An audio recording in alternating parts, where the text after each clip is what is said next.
네, 같이 기도드리시고 시작하시겠습니다. 하나님 감사합니다. 원근 각지로부터 저희를 모아주시고 하나님이 어떤 분이신지, 또 하나님께서 저희의 영혼을 얼마나 사랑하시는지를 깨닫게 하심에 저희가 하나님을 알고 하나님께서 주시는 새로운 생명으로 다시 태어나게 됨을 압니다. 이 시간 저희는 아브라함을 택하시고 그의 증인 이스라엘 민족을 선정하셔서 이끌고 가셨던 그 역사를 통하여 하나님의 임재하심과 하나님의 구원의 의미를 다시 상고하는 시간을 갖겠습니다. 끝나는 그 시간까지 각 사람의 마음을 하나님께서 주장하여 주셔서 전달하고자 하는 기록된 말씀의 진정한 의미를 깨닫는 시간으로 이끌어 주옵소서. 예수님 이름 받들어 기도 올렸습니다. 아멘. 이사야서에 기록된 말씀입니다. 나 여호와가 말하노라. 너희는 나의 증인, 나의 종으로 택함을 입었나니 이는 너희로 나를 알고 믿으며 내가 그인 줄 깨닫게 하려 함이라. 나 곧 나는 여호와라. 나 외에 구원자가 없느니라. 우리는 성경 말씀 이렇게 얘기를 할 때, 또는 하나님 혹은 여호와 하나님 그런 말을 할 때 그 이스라엘의 신 아니냐, 저 중동에 있었던 그 나라 신이 현재 한국과 무슨 관계이며 나랑은 무슨 관계냐, 그렇게 생각하는 경우가 간혹 있습니다. 그런데 성경에서 이스라엘 백성을 하나님이 당신의 백성, 나의 택한 자라고 할 때는 하나님께서 이스라엘에게만 복 주겠다라고 택한 것이 아닙니다. 하나님은 모든 자가 하나님을 믿으며 진리를 아는 데 이르시기를 원한다라고 하셨어요. 그렇다면 이스라엘 백성을 택한 이유가 뭐냐? 굳이 두 번째 말씀, 너희는 나의 증인, 나의 종으로 택하였다라고 합니다. 증인이 뭡니까? 법정에 씁니다. 어떤 사건에 가해자와 피해자가 있을 때 그 둘의 관계를 옆에서 지켜봤던 자가 상황이 이렇게 됐어요 라고 진술하는 것을 우리는 증언이라고 합니다. 그러니까 이스라엘 백성을 세운 이유가 뭐라는 거죠? 하나님께서 세상의 역사에 이렇게 이끌어 가시고 올바로 바로 잡으셨습니다 라는 증언을 하기 위해 이스라엘을 택했다라는 겁니다. 이걸 놓치시지 마시기 바랍니다. 왜 이스라엘 백성을 증인으로 선택하고 그들의 민족사에 하나님의 예언과 혹은 복과 혹은 화와 혹은 심판을 내리시느냐? 뭘 알리기 위해? 밑에서 두 번째 줄, 이는 너희로 나를 알고 믿으며, 하나님이 도대체 어떤 분이냐를 알게 하는 거고 믿게 하는 겁니다. 내가 그인 줄 깨닫게 하려고 이 증언을 기록하는 것이다.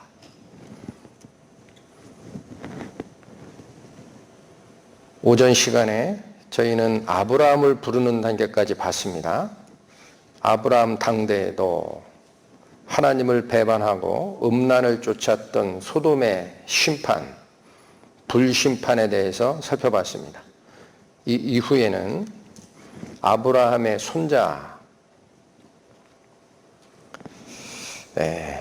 이스라엘이라고 하고 야곱이라고도 합니다. 그 족속들이 이집트, 성경에서 얘기하는 애굽으로 내려가는 과정이 기록되어 있습니다. 그리고 이들이 처음에는 총리의 집안 식구로 내려갑니다. 그러나 나중에 그 민족이 중다해지고 세력이 커지니까 바로의 왕은 이들 그냥 두면 큰일 나겠다 싶어서 자기 종으로 삼습니다. 종살이 400년 만에 하나님이 그들을 불쌍히 여기셔서 애굽으로부터 끌어냅니다. 이걸 출애굽이라고 합니다. 이 과정 잠깐 살핍니다. 아브라함이 조상이 되고 이삭이 있고 그 후에 에서와 야곱이라는 쌍둥이 아들을 낳는데 동생 야곱에게 하나님의 약속이 임합니다. 이 야곱이 누구냐? 나중에 계명을 합니다. 이게 이스라엘입니다. 야곱이라 부르기도 하고 이스라엘이라 부르기도 합니다. 그런데 야곱에게 12아들이 있었어요. 그 중에 노란색으로 표시한 요셉이라는 자는 막내에서 두 번째입니다. 12 중에 11째 아들인데 이 요셉이 특별한 꿈을 꿉니다. 첫 번째 꿈은 왼편에 있는 곡식단이에요. 자기 형제들에게 얘기하기를 우리가 꿈에 곡식 추수를 하면서 단을 묶고 있었다. 그런데 나의 곡식단은 가운데 서 있고 바로 형제들의 곡식단 11개가 나를 둘러서 절하더라. 이런 꿈을 얘기를 해요. 그러니까 이 말을 듣던 형들은 건방지다. 그렇게 얘기를 합니다. 꿈을 한 번 더 꿉니다. 이번에는 해와 달과 11별이 나에게 또 절하더이다 라는 꿈을 꿉니다. 해와 달까지 포함시킨 것은 뭡니까? 해는 아버지, 달은 어머니를 뜻합니다. 그러니까 11 형제들 뿐만 아니라 자기의 아버지 야곱과 자기 어머니까지 자기에게 절하는 때가 있더라 라는 얘기를 해버린 거죠. 아버지의 사랑을 특별히 받던 막내에서 두 번째 아들 요셉을 다른 형제들이 본래 시기했었어요. 너무 편애한다라는 거예요. 근데 이런 꿈 얘기를 하니까 이건 그냥 둬선 안 되겠다 싶어가지고 그 형제들이 요셉을 애굽에 왔다 갔다 하는 장사치에게 노예로 팔아 넘깁니다. 애굽에 팔려간 요셉이 이러저러한 경험을 하다가 애굽의 왕 바로가 꾼 꿈을 해몽을 하는 자가 없었어요. 요셉이 용하다라는 소리를 듣고 요셉을 불렀더니 요셉이 그 바로라는 애굽 왕의 꿈을 정확하게 해몽을 합니다. 그 해몽을 보고 바로는 이건 하나님의 신에 감동된 자다. 그래서 요셉을 전국의 치리자로 세웁니다. 나는 너보다 높은 것이 이 왕자밖에는 없다라고 해요. 네 맘대로 이 나라를 다 다스리라. 그래서 요셉은 첫 7해 풍년 동안에 곡식들을 다 모아서 저장을 합니다. 그리고 이어지는 7해의 흉년에 저장한 곡식을 풀어서 백성을 살립니다. 이때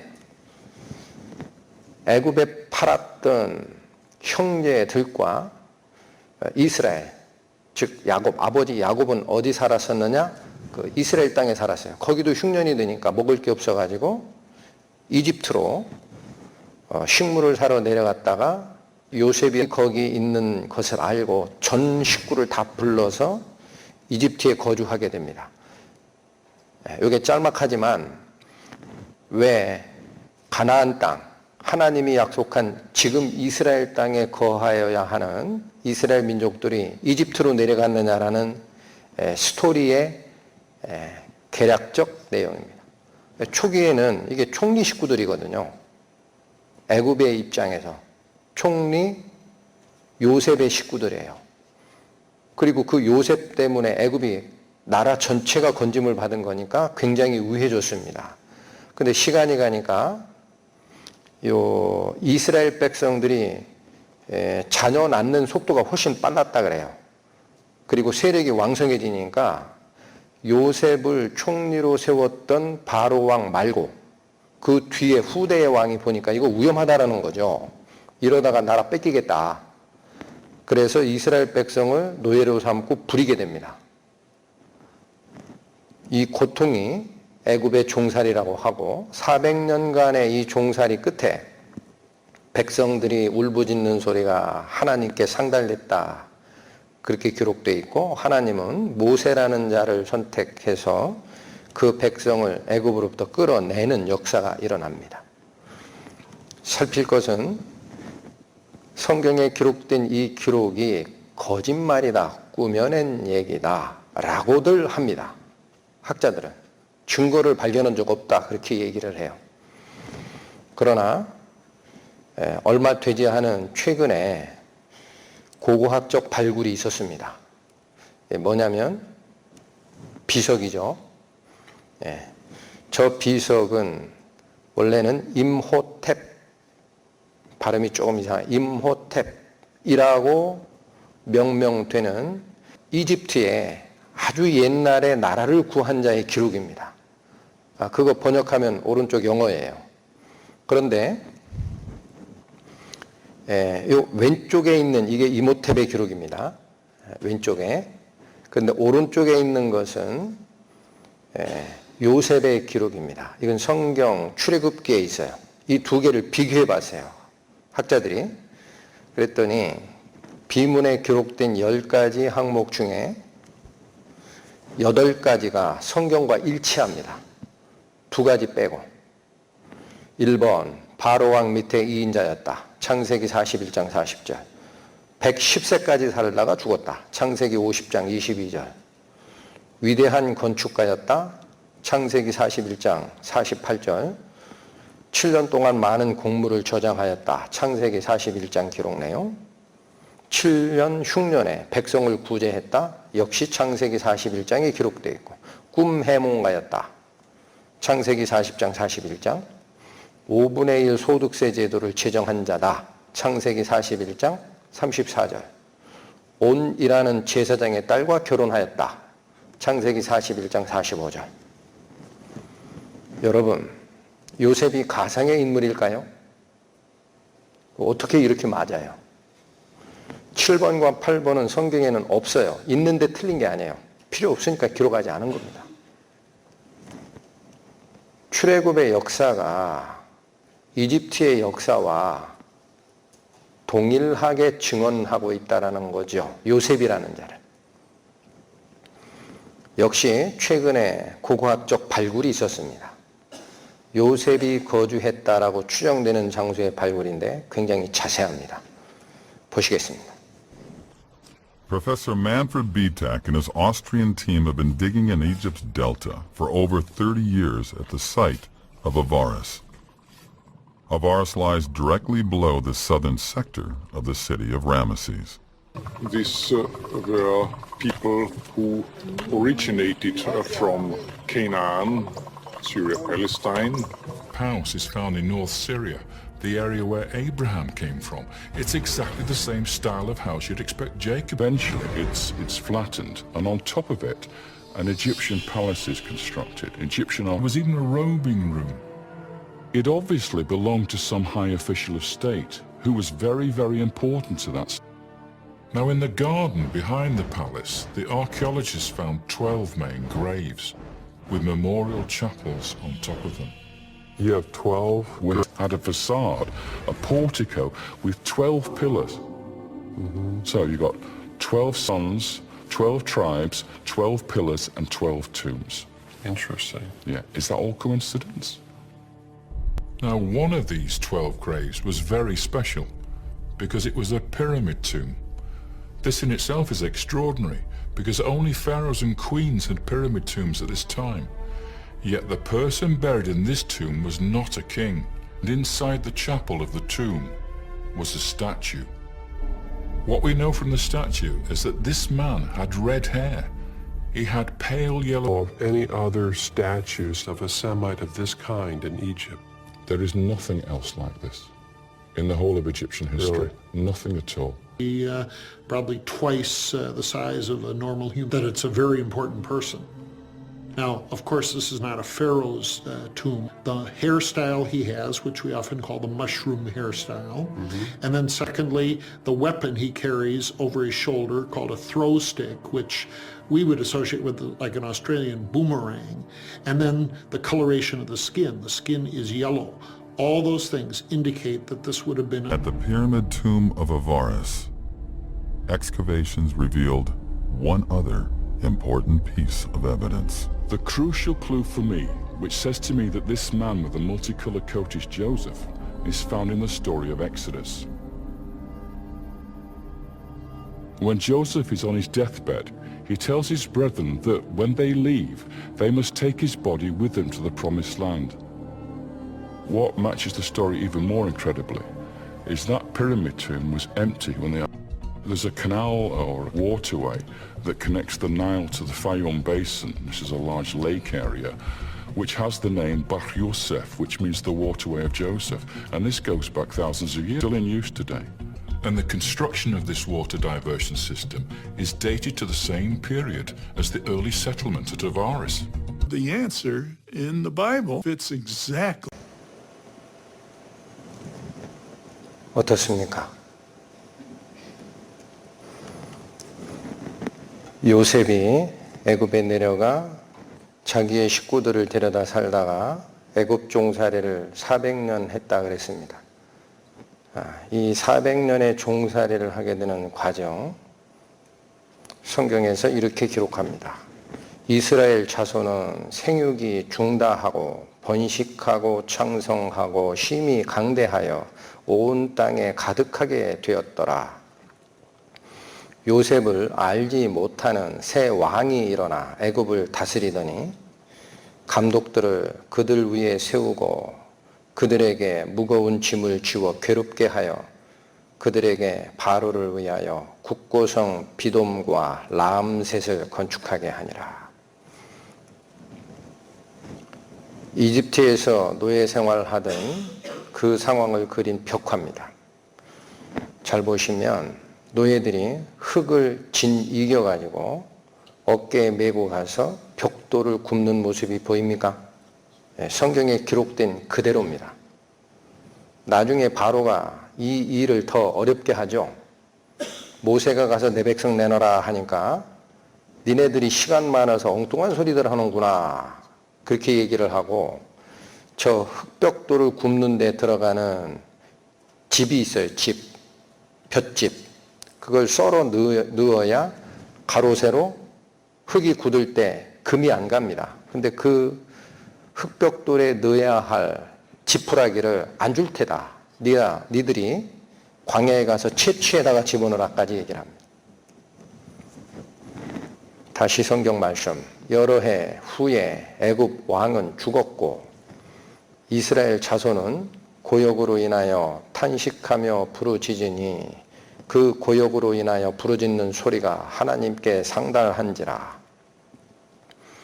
이제 이스라엘 자손의 부르짖음이 내게 달하고 애굽 사람이 그들을 괴롭게 하는 학대도 내가 보았으니 이제 내가 너를 바로에게 보내어 너로 내 백성 이스라엘 자손을 애굽에서 인도하여 내게 하리라. 하나님이 모세에게 이르시되 나는 스스로 있는 자니라. 또 이르시되 너는 이스라엘 자손에게 이같이 이르기를 스스로 있는 자가 나를 너희에게 보내셨다 하라. 하나님은 당신의 존재를 스스로 있는 자라고 합니다. 무슨 뜻입니까? 하나님 빼고는 스스로 존재하는 사물은 없다라는 거예요. 바꾸어 말합니다. 하나님 빼고 나머지 모든 존재는 하나님께서 지었다라는 거예요. 그러니까 첫날 두 번째 시간 어렵지만 2시간 넘게 설명한 중 내용이 뭐예요? 생명체가 하나님 손을 빌리지 않고 스스로 존재한다라는 그 무신론, 진화론, 그게 하나님을 배척하는 사상인 겁니다. 여기 하나님은 분명히 말씀하십니다. 나 말고는 스스로 존재하는 존재물은 없다. 출애굽 시 이집트에 내렸던 재앙이 있습니다. 여러분 여기 잠깐 보십시오. 고고학적 발굴입니다. 이스라엘 민족이 이집트에 내려가서 정착할 때 요셉이란 자의 기록이 하나가 나왔고 400년간 종살이 하다가 이제는 이 백성을 하나님이 이끌어낼 때입니다. 그때 바로 이 출애굽 때에 바로라는 왕이 자기가 부리던 노예 이스라엘 백성 놓아주기를 극구 거절했어요. 걔네들 다 놓아주면은 노동력 상실이거든요. 국고가 이만저만 축나는 게 아닙니다. 그러니까 하나님께서 어떻게 했느냐? 바로에게 10가지 재앙을 내립니다. 내 백성 놓아라. 네 백성 아니다. 이 10가지 재앙이 출애굽기에 기록되어 있는데 전부 다 자연현상에서 이해하기 힘든 내용들입니다. 그러니까 성경 이상하다고 하죠. 얼마 전 발굴해서 이 아이퓨어 파피루스라는 이집트의 고고학적 문서가 발견이 됩니다. 왼편에 있는 것이 원본인 거고 많이 헤어져 있어요. 그래서 그걸 필사한 필사본이 네덜란드 라이덴 박물관에 보관되어 있다고 합니다. 이 내용을 해석을 해봤습니다. 왼편이 아이퓨어 파피루스에 기록된 내용이고 오른편은 성경 출애굽기에 기록된 내용입니다. 요약을 해봤습니다. 10가지 재앙 중에 6가지 재앙이 들어맞아요. 보겠습니다. 첫 번째 재앙, 피재앙. 아이퓨어 파피루스에 기록된 내용입니다. 재앙이 그 땅 전역에 있었고 피가 도처에 있었다. 강이 피가 되었고 물은 마실 수 없어 갈증에 시달렸다. 출애굽기 기록 내용. 애굽 온 땅에 피가 있었다. 그 물이 다 피로 변하였다. 하숫가를 두루 파서 마실 물을 구하였다. 가축 악질 재앙입니다. 모든 짐승들이 울부짖고 가축들이 신음했다. 아이퓨어 파피루스에 기록되어 있습니다. 출애굽기에도 말과 나귀와 약대와 우양에게 더하니 심한 악질이 있을 것이다. 우박 재앙입니다. 아이퓨어 파피루스에 우박과 되섞인 불이 있었다. 나무들이 파괴되었다. 과일나무와 채소가 사라졌다. 출애굽기 내용. 우박이 또 밭의 모든 채소를 치고 들의 모든 나무를 꺾었다라고 되어 있습니다. 흑암재앙. 아이퓨어 파피루스에 땅에 빛이 없었다. 출애굽기 내용. 흑암이 애굽의 온 땅에 있었다. 장자 죽음 내용. 아이퓨어 파피루스 자기 형제들을 땅에 묻었다. 왕자들이 성벽에 부딪혔다. 그들이 거리에 내 던져졌다. 성경 말씀. 여호와께서 애굽 땅에서 모든 처음 난 것을 다 치심해 그 나라에 사망치 아니한 집이 하나도 없었다. 슬픔이 임했다라는 내용. 아이퓨어 파피루스. 탄식과 신음이 그 땅에 임했다. 성경 말씀. 애굽에 큰 후국이 있었다. 우연일까요? 재앙에는 없지만 애굽을 탈출하던 시점에 존재했던 사건이 있습니다. 여러분 잠깐 설명을 더 드립니다. 이 아이퓨어 파피루스라는 이집트의 고문서가 발견이 돼서 저런 내용들이 나오니까 성경학자들이 그거 성경에 있는 내용이요라고 얘기를 했어요. 출애굽 때 이집트에 재앙 내린 거다. 그게 성경에 있는 대로.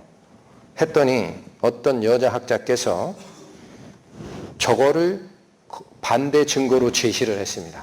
자, 그게 하나님이 이집트 사람들에게 내린 재앙이라면 아이퓨어 파피루스에 저 내용도 있다라는 거죠. 그 뭐예요, 내용이? 금과 청금석과 은과 공작석, 홍보석 등 보석이 여자 노예들의 목에 걸렸다. 이건 재앙이 아니라 축복했다는 얘기 아니냐. 어떻게 이집트인들이 이스라엘 하나님이 자신들에게 벌을 내렸다면 어떻게 그들에게, 노예라는 것은 이스라엘 사람이거든요. 그들에게 이런 보석도 주고 했다고 하느냐. 그건 반대지.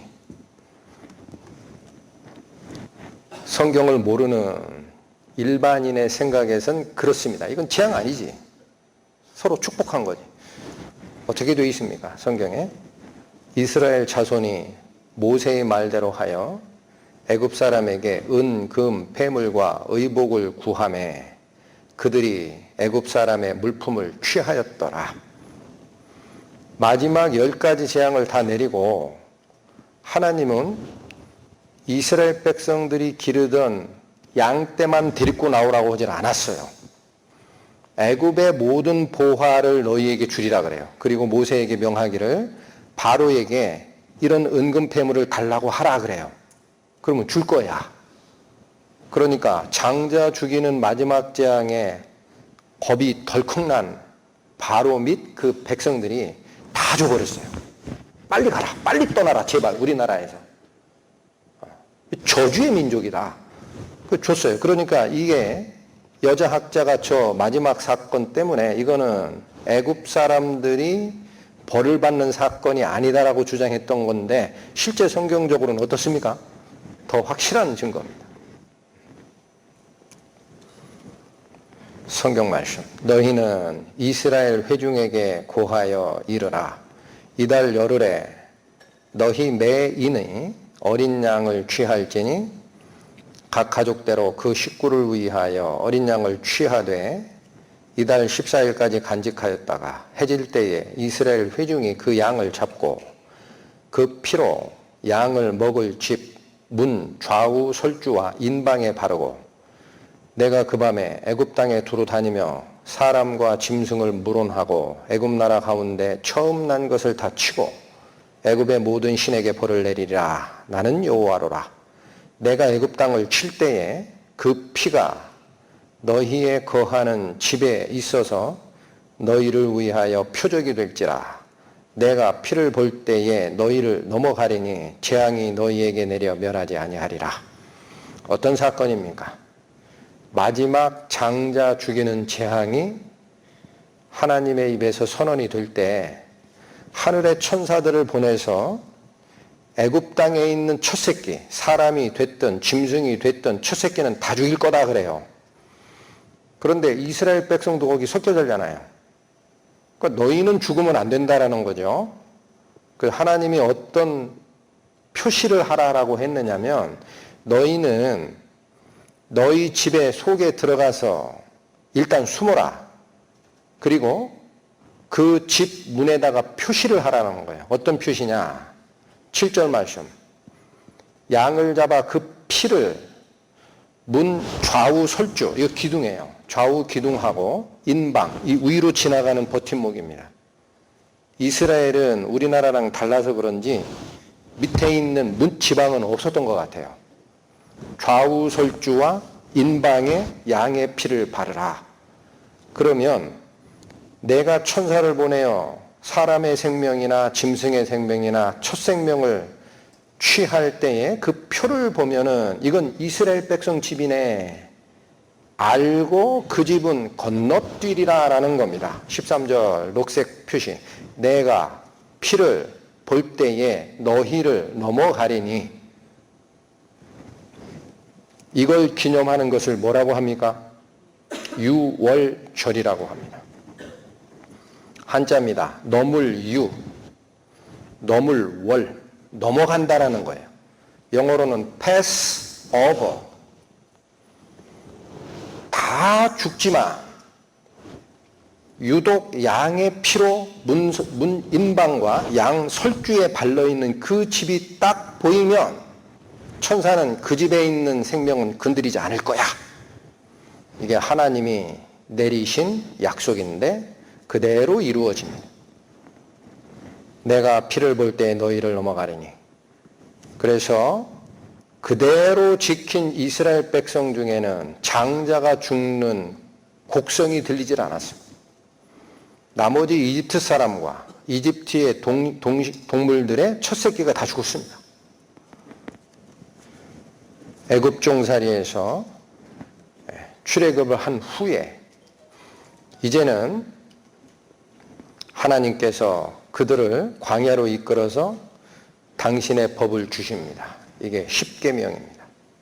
10가지 지켜라라는 계명. 제일 첫 번째 계명, 나 외에 다른 신들을 내게 있게 말라. 두 번째, 우상을 만들지 말고 그것들을 섬기지 말라. 세 번째, 너의 하나님 여호와의 이름을 망령되이 일컫지 말라. 요즘 교회 다니신다는 분들 쓸데없이 주여 주여 그럽니다. 불렀으면 얘기를 해야 됩니다. 여기 망령되이 일컫지 말라라는 뜻은 원어적 의미가 헛되이 나를 부르지 말라라는 거예요. 불렀으면 얘기할 게 있어야 될 거 아니냐. 아파도 주여. 뭐가 이상해도 주여. 계명을 어기는 거예요. 안식일을 기억하여 거룩히 지키라. 네 번째, 왼편에 있는 네 가지 계명은 하나님을 향하는 계명입니다. 오른편에 있는 6가지 계명은 인간에게 준 겁니다. 그중 첫 번째, 내 부모를 공경하라. 요즘 젊은이들 부모 공경하십니까? 생각 바로 잡으셔야 됩니다. 하나님 말씀입니다. 밑으로는 하지 말라가 5가지가 나옵니다. 첫째, 살인하지 말라, 간음하지 말라, 도적질하지 말라, 내 이웃에게 거짓말을 하지 말라, 내 이웃의 소유를 탐내지 말라. 사람은 살다 보면 어깁니다. 불완전하고 죄인이기 때문에. 그 10계명 어기면 어떻게 돼요? 죽어야 마땅합니다. 그런데 하나님께서는 당신의 은혜의 속성을 따라 진 죄를 속하는 제사 규례를 또한 율법에 반포하여 주셨습니다. 원래 하나님이 명령하신 계명을 지켜야 되는데 못 지켜요. 그럼 죽어야 됩니다. 하나님 앞에서. 그러나 하나님은 이들의 영혼을 불쌍히 여기시기 때문에 잘 들으셔야 됩니다. 죄를 벌하되 그 자에게 벌을 받지를 않아요. 하나님이 공의로운 하나님이시면 죄를 범한 자에게 벌을 줘야 됩니까? 그냥 내가 없는 걸로 할게. 이렇게 해야 합니까? 여러분, 어떤 게 공의로운 하나님이십니까? 죄가 있는 자는 부자이든 가난한 자든 권력자이든 비천한 자이든 똑같은 벌을 내리는 것이 공입니다. 그게 정입니다. 이해하셨습니까? 하나님의 법에 죽을 죄를 졌다. 그러면 벌을 면제시키는 것은 공의로운 하나님이 아닙니다. 벌을 줘야 됩니다. 문제는 인간이 그 벌을 받는 순간 곧바로 죽어버리게 돼요. 하나님 앞에서. 그러니까 하나님께서는 다른 죄물을 받겠다라는 거예요. 이걸 대신 속했다. 그렇게 표현해서 대속이라고도 하고 속죄라고도 합니다. 기록된 속죄의 내용입니다. 만일 평민의 하나가 여호와의 금령 중 하나라도 부지 중에 범하여 허물이 있었다가 그 범한 죄에 깨우침을 받거든 그는 흠없는 암염소를 끌고 와서 그 범한 죄를 인하여 그것을 예물로 삼아 그 속죄제 희생의 머리에 안수하고 그 희생을 번제수에서 잡을 것이요. 여기까지가 죄인 본인이 해야 하는 일입니다. 잘 기억하십시오. 속죄는 아무에게 가는 게 아닙니다. 내가 모르는 상태에서 부지 중에 죄를 범하고 있었다가 이거 죄가 아닌 줄 알았어요. 그런데 28절 이게 죄구나 깨닫는 때가 있어요. 그러면 여러분 그래 그거 하나님이 죄라고 했는데 내가 보기에 죄가 아니야. 그러면 28절이 적용이 돼요? 안 돼요? 답변하십시오. 내가 모르는 사이에 어떤 행동을 했어요. 내가 보기엔 죄가 아닌 걸로 알았어요. 근데 하나님은 죄라고 얘기를 해. 그런데 그거는 아니야. 죄 아니야. 그러면 28절에 해당된 자예요? 안 된 자예요? 안 된 자입니다. 깨닫지 못한 자예요. 그 범한 것이 죄다라는 걸 깨우치거든이라는 거. 이게 가장 중요한 겁니다. 죄인이 하나님께 가는 과정에. 그러면 그는 자기가 죽는 게 아니라 흠없는 암염소를 끌고 와서 범한 죄를 인해 그걸 예물로 삼아 속죄제 희생머리에 안수하라라고 되어 있어요. 이 안수하라라는 것은 내가 끌고 온 나 대신 죽을 염소 머리 위에 내 손을 얹으란 얘기예요. 이게 뭘 의미합니까? 내가 죽어야 하는 죄의 벌이 이 양이 대신 지고 갑니다. 라고 넘기는 겁니다. 그리고 나 때문에 이 양이 죽는구나 라는 사실을 체험하기 위해 본인이 직접 잡게 되어 있습니다. 29절 잘 보십시오. 그 속죄제 희생의 머리에 안수하고 그 희생을 번제소에서 잡을 것이요. 누가 여기까지 하는 거다? 죄인 본인. 나를 위해 누가 죽을 필요 없다라고 생각하는 자는 여기 오지도 못해요. 근처 가지도 못합니다. 그러면 이 34절부터 잘 읽으십시오. 제사장이 합니다. 지금부터. 제사장은 그 속죄 죄 희생의 피를 손가락에 찍어 번제단 뿔에 바르고 그 피 전부를 단 밑에 쏟고 그 모든 기름을 화목제 어린 양의 기름을 취한 것 같이 취하여 단 위 여호와의 화제물 위에 불살러라. 이 규례예요. 제사교회. 이같이 제사장이 그의 범한 죄에 대하여 그를 위해 속죄한즉 그가 사함을 얻으리라. 죄의 형벌을 면제한 겁니까? 여러분, 하나님이 마련하시는 이 속죄제의 의미가 죄진 자가 있습니다. 본인이 죄인지를 깨달았어요. 하나님께 돌아가고 싶어 해요. 그러나 하나님 앞에 서면 죄인은 죽게 되어 있습니다. 그러니까 너 말고 다른 형벌받을 어린 양, 대속제물을 가지고 오거라. 그리고 너 때문에 죽는다라는 걸 알게끔 네 손으로 직접 잡아라. 그 피를 가지고 여호와 하나님께 이러저러한 규례로 제사를 드리면 그가 죄사함을 얻으리라라고 되어 있습니다. 그럼 이 과정이 이루어졌습니다. 하나님께서는 지은 죄를 없는 걸로 하신 겁니까? 없는 걸로 하신 겁니까? 하나님께서 형벌을 내리신 겁니까? 내리신 겁니다. 그러나 본인에게 내리질 않고 누구에게 내린 거죠? 죄물에게 내리는 거예요. 하나님은 죄를 눈 딱 감고 없는 걸로 하자라는 하나님 아니십니다. 반드시 기억하십시오. 그래서 그분만이 유일하게 의로우신 분입니다. 죄를 용서하나 형벌을 절대 면제한 적이 없다라고 되어 있어요. 성경 말씀에. 그 당시 상황을 그림으로 나타냅니다.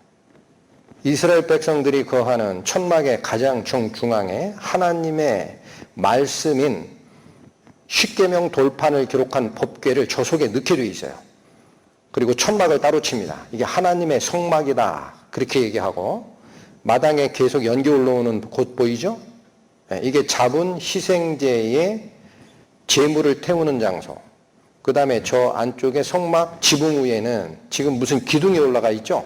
이건 하나님의 임재를 상징하는 낮에는 구름 기둥, 밤에는 불 기둥이 항상 서 있었어요. 성막이고 죄진 자는 죄인 줄 깨달으면 나 대신 죽을 염소를 가져와서 그 머리 위에 안수합니다. 본인이 잡아야 됩니다. 본인이 잡아야 됩니다. 그 후에는 성소 앞에 있는 이 번제단, 태운다 그래서 번제단이라 그래요. 이 번제단 뿔에 제사장이 피를 바릅니다. 저 시연하는 장면 잘못됐습니다. 붓으로 바르면 안 됩니다. 어떻게 바르게 돼 있어요? 제사장이 손가락에 찍어 바르라라고 돼 있어요. 그렇게 하고 남아있는 그 양의 시체는 전부 다 태웁니다.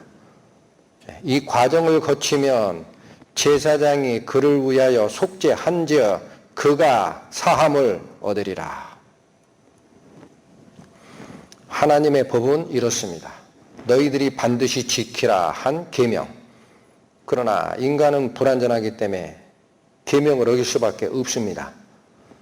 그러면 그 벌이 나에게 오는 경우가 있고, 여러분 제사규례 제가 지금 방금 설명드렸어요. 모든 자가 이 혜택을 받습니까? 죄인 줄 깨달은 자가 받습니다. 거기서 끝이지 않습니다. 죄인 줄 깨달았으면 죄물을 가지고 와야 됩니다. 그리고 나 때문에 얘가 대신 벌 받는구나 하고 그 죄물을 자기 손으로 목 잘라 죽여야 됩니다. 그 자가 받습니다. 그게 왜 죄야? 세상에 거짓말 한 번도 안 하고 사는 사람도 있디야? 그거 심하네. 죄 아니야. 그런 자는 이 과정에 한 발짝도 들어가지 못한 자예요. 자, 대신 죽는 양의 목숨이 그가 받아야 할 형벌을 예표합니다. 그렇게 되면 그걸 그대로 따른 자가 있습니다. 이 자가 구원을 받게 됩니다. 이거를 성경에서는 하나님의 의라고 합니다. 계명은. 어긴 자는 벌받아야 되지만 너 대신 다른 자가 받을 수 있다라고 피할 길을 만들어주시는 그 원리는, 즉 제사의 원리는 자비인이라고 합니다. 이 규례를 믿고 따라오는 자가 구원을 받아요. 그래서 그가 이 규례를 쫓아가는 것을 믿음이라고 합니다. 율법은 하나님의 의와 하나님의 사랑과 그 명령을 쫓아가는 우리 인간의 믿음이 결합됐을 때 구원이 이루어집니다.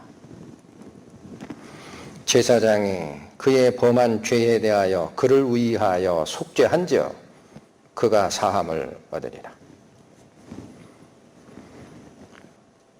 나 여호와가 말하노니 너희 우상들은 소송을 일으키라. 야곱의 왕이 말하노니 너희는 확실한 증거를 보이라. 장차 당할 일을 우리에게 진술하라. 또 이전 일에 어떠한 것도 고하라. 우리가 연구하여 그 결국을 알리라. 혹 장래사를 보이며 후래사를 진술하라. 너희의 신됨을 우리가 알리라. 또 복을 내리든지 화를 내리라. 우리가 함께 보고 놀라리라. 무슨 뜻이라 그랬습니까? 하나님이 진정 살아서 이 세상을 다스리는 의의 왕이 맞으시다면 당신의 백성이 잘못 가면 벌도 내려서 고칠 줄도 알고, 당신의 백성이 하나님의 말씀을 올바르게 쫓아가면 복도 내릴 줄 알고, 그게 신입니다. 만들었다고요? 내팽개치고 죄의 삶을 살든 맘대로 살아라. 그건 신 아닙니다. 바로 이 명령에 따라 이 속성을 그대로 드러낸 결과 흔적이 이스라엘의 역사인 거예요. 하나님을 믿고 순종했을 때 어떤 일이 일어났습니까? 여호수아서 6장에 여리고성 전투가 활 하나, 칼 하나 쓰지 않고 하나님의 약속에 의해서 무너집니다. 어깁니다. 하나님을 떠나고 이스라엘 백성이 패역을 행합니다. 그러면 하나님의 경고대로 벌이 내려지는데 점점 더 무겁게 내려집니다. 그렇게 예언되어 있습니다. 성경에. 결국 하나님을 배척하고 결국 나를 떠나는 패역을 일삼을 때에는 내가 이 민족을 전 세계에 흩어져서 고난받게 하리라.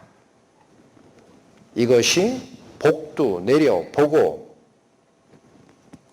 못도 내려봐라, 화도 내려봐라. 그게 정말 신이라라는 거예요. 여리고성 전투 사건 봅니다. 모세를 대신하여 다음번 인도자가 된 여호수아는 백성들을 이끌고 지금 저 화살표 친 방향으로 요단강을 건너 여리고성으로 갑니다. 근데 이 여리고성은 이스라엘 백성이 약속된 땅으로 들어가서 첫 번째 전투입니다. 첫 번째 전쟁. 근데 하나님이 뭐라고 하느냐? 이거 전쟁은 니네들 할 필요 없다 그래요. 내가 한다. 내가 너희의 신됨을 알려주리라. 너희는 창칼로 싸울 필요 없다. 어떻게 명령했습니까? 이렇게 했습니다.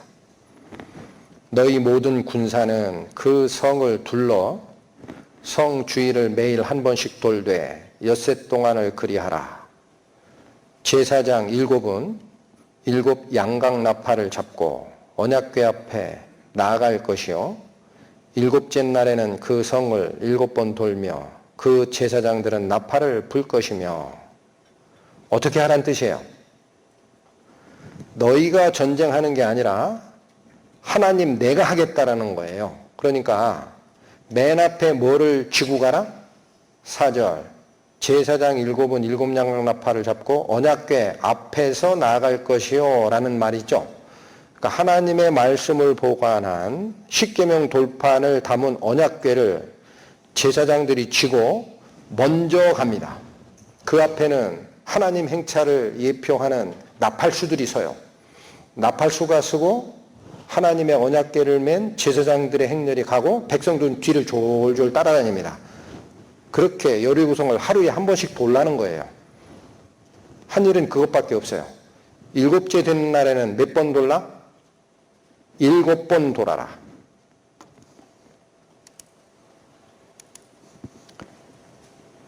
일곱째 날에는 성을 7번 돌아라. 그리고 다 돌았으면 어떻게 하라? 백성들은 외치라. 20절은 그대로 한 겁니다. 이에 백성은 외치고 제사장들은 나팔을 불매 백성이 나팔 소리를 들을 때에 크게 소리질러 외치니 성벽이 무너져 내린지라. 지금 여러분은 성경을 읽고 있습니다. 어린아이들이 읽는 환상 소설 읽는 게 아닙니다. 이런 일이 있을 수 있습니까? 아니, 어떻게 이런 일이 있을 수 있습니까? 그러니까 성경을 못 믿는 거죠. 아, 이런 얘기 좀 뺐으면 안 되나? 하나님은 거룩하신 분이고 자비로운 분이시고 그런 얘기만 좀 기록하지. 인간의 생각일 뿐입니다. 그림으로 나타낸 거예요. 실제 성벽이 무너졌습니다. 그 증거가 고고학 발굴에 의해서 드러납니다. 여리고성의 흔적을 항공 촬영한 겁니다. 여기 사람들 보이십니까? 여기? 네, 계단 왔다 갔다 하죠. 네, 꽤 큰 성이에요. 고고학자들이 발굴한 결과 성벽이 저렇게 무너졌다 그래요. 즉, 성 안쪽에서 바깥쪽으로 무너졌다라는 거예요. 이게 상징하는 바는 뭘까요? 만약에 그 당시 전투 방식대로 밖에 있던 이스라엘 백성이 성벽을 허물고 들어갔다면 성벽이 어느 쪽으로 무너지는 게 일반적이죠? 성벽 안쪽이죠. 공격 방향으로. 그러나 반대편으로 무너집니다. 또한 여리고성 안에 있는 민가든 어디든 집을 쭉 발굴을 했더니 각 집에 곡식 항아리들이 있었어요. 근데 그 곡식 항아리에 곡식이 꽉 차 있습니다. 시커먼 것은 뭐냐면 불에 그을렸어요. 왜냐? 성경에 그렇게 하라고 되어 있으니까. 들어가면 너희는 여리고성에서 어떤 것도 취하지 말고 불로 태워버리라 그랬어요. 하나님께서. 이게 증거입니다. 너희는 온전히 바치고 오직 너희는 그 바친 물건에 손대지 말라. 하나님이 하신 거룩한 일에는 사람이 개입하지 못하는 거예요. 여러분 잘 기억하십시오. 하나님의 거룩함이 이루어지는 곳에 사람의 노력이나 사람의 행적이 개입하지 못하는 겁니다. 완전한 하나님의 은혜가 되어야 됩니다. 그러니까 어떤 것도 가지고 나오지 말라 그랬어요. 거기 금덩어리 있어도 손대지 마라. 다 태워버리라. 고고학 발굴의 증언입니다. Excavators found that Jericho was protected by a brilliant defensive system. At its base was a stone retaining wall more than 15 feet high, with a defensive extension wall of mud bricks rising higher still. Beyond this was the rampart, a steep slope covered with a slick surface of white plaster. At the top of this rampart was the main city wall, also made of mud bricks. And they actually fell down to the base of the stone retaining wall. And that's exactly what we find. Jericho was massively destroyed by fire. So we have the sequence that we read in the Bible. First, the fallen walls, and then the city being set on fire. A very unique discovery was made. Both Garstang and Kenyon found in the houses that they excavated many jars full of grain that were stored there. The store jars in the city were pretty full. That suggests the harvest had only recently been gathered in. The details in the biblical account point to an event that happened sometime in the spring, and down there in the Jordan Valley, spring. And that matches the biblical account because the siege was only 7 days. Otherwise, the people inside would have consumed a lot of that grain if it dragged out for months. Came across the actual archaeological report that the German excavator of Jericho, Ernst Sellen, had published in 1913. Here were detailed plans and photographs, including one part of the site, which echoed the Rahab story in an unexpected way. The Germans found that in this one short stretch on the north side of some of those houses were built right up against the lower city wall. They found that the city wall did not fall in this area. Science. Look at your evidence and come to a conclusion based on the evidence. Archaeologists have uncovered a city with high fortification walls that fell down. Evidence that the city was intentionally burned after the collapse. Storage jars filled with charred grain, evidence of a short siege in springtime. And a section of houses within the wall, miraculously preserved, just as in the biblical account. 저 여리고성은 이중 성벽으로 보호되던 당시에 가장 견고한 성벽이라고 해요. 그런데 성벽이 밖으로 무너지는데 독일팀 발굴자가 남긴 기록을 뒤져보니까 그 성 둘레 중에 아주 짧은 구간인데 이 구간은 성벽이 안 무너졌다 그래요. 그 왜 그런가 했더니 아래 성벽과 위에 성벽 사이에 집이 지어져 있던 구간이고 요 집들은 완전하게 보존돼 있더라라는 겁니다. 그게 왜 성경의 라합 얘기를 증거하는 것입니까? 성경 기록 봅니다. 우리가 이 땅에 들어올 때에 우리를 달아 내려온 창에 이 붉은 줄을 메고 내 부모와 형제와 내 아비의 가족을 다 내 집에 모으라. 누구든지 내 집 문을 나서 거리로 가면 그 피가 그의 머리로 돌아갈 것이라. 여러분, 라합은 누굽니까? 여리고성의 창녀였습니다.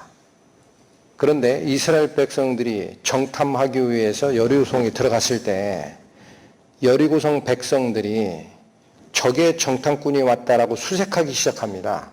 그런데 기생 라합이 하나님이 이끌고 오던 역사를 다 들었어요.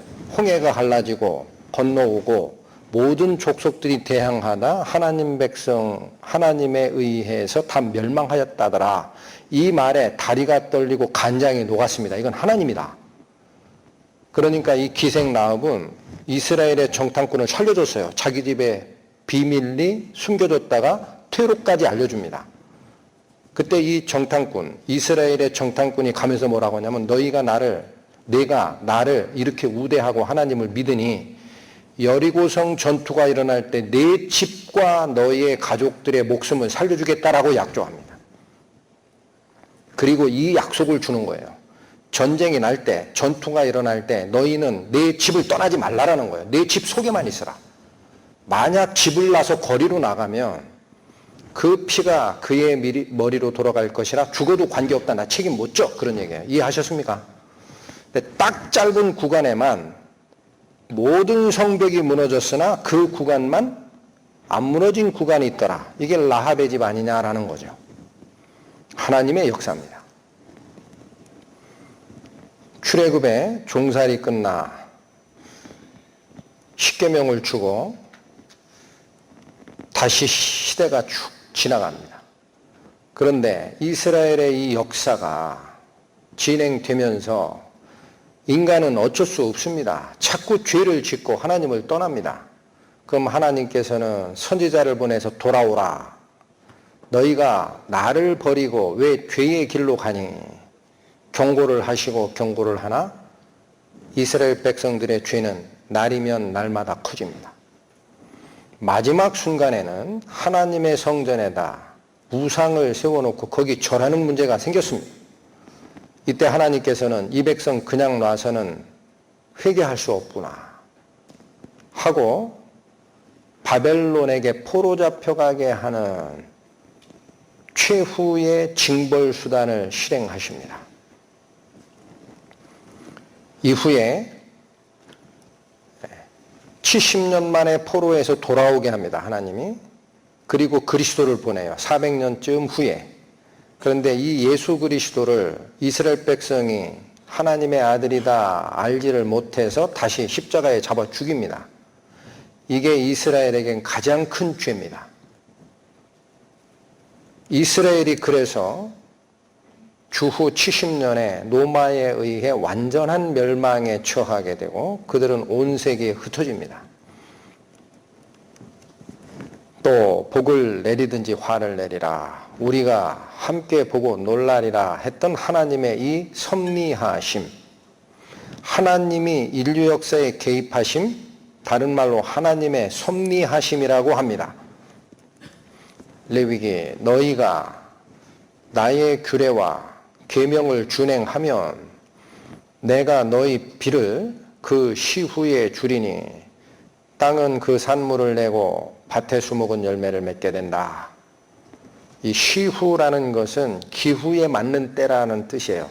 적절한 때에 비를 내려서 너희 땅이 곡물을 잘 자라게끔 자연을 내가 순화하게 해주겠다는 거예요. 그러나 그렇지 않으면 어떻게 돼요? 반대입니다. 반대. 나의 규례를 멸시하며 마음에 나의 법도를 싫어하여 나의 모든 계명을 준행치 아니하며 나의 언약을 배반할진대.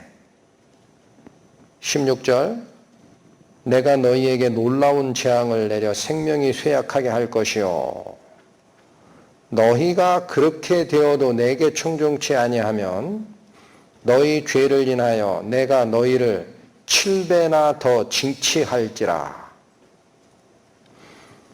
땅은 그 산물을 내지 아니하고 땅의 나무는 그 열매를 맺지 아니하리라. 첫 번째, 하나님이 자연을 통해서 그들에게 징치를 합니다.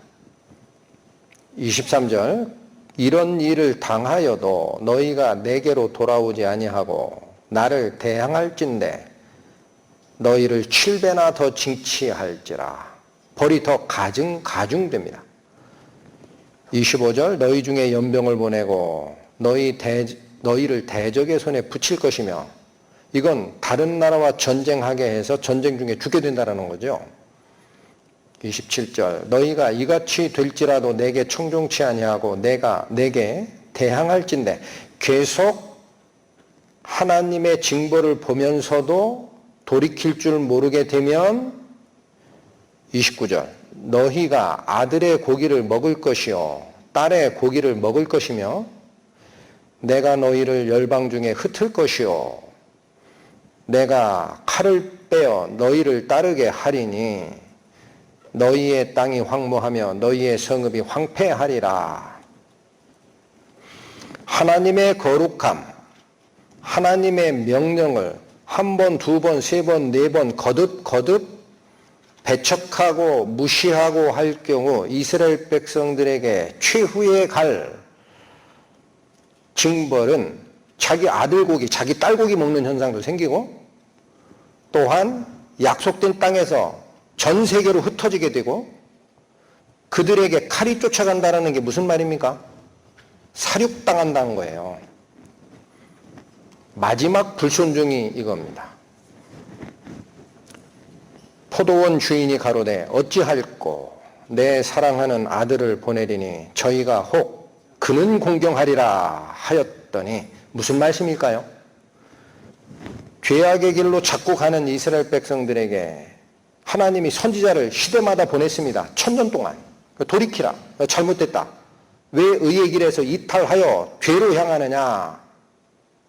안 들었습니다. 오히려 그 선지자를 잡아 죽였어요. 그러니까 마지막에 하나님은 당신의 아들을 보내면 이 말은 들을 거야 하고 당신의 아들을 보내겠다라는 거예요.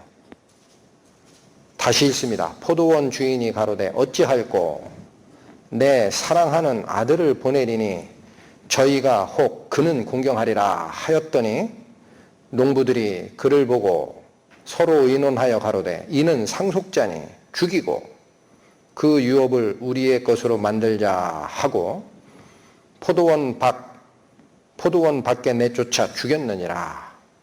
그런즉 포도원 주인이 이 사람들을 어떻게 하겠느냐? 와서 그 농부들을 진멸하고 포도원을 다른 사람들에게 주리라.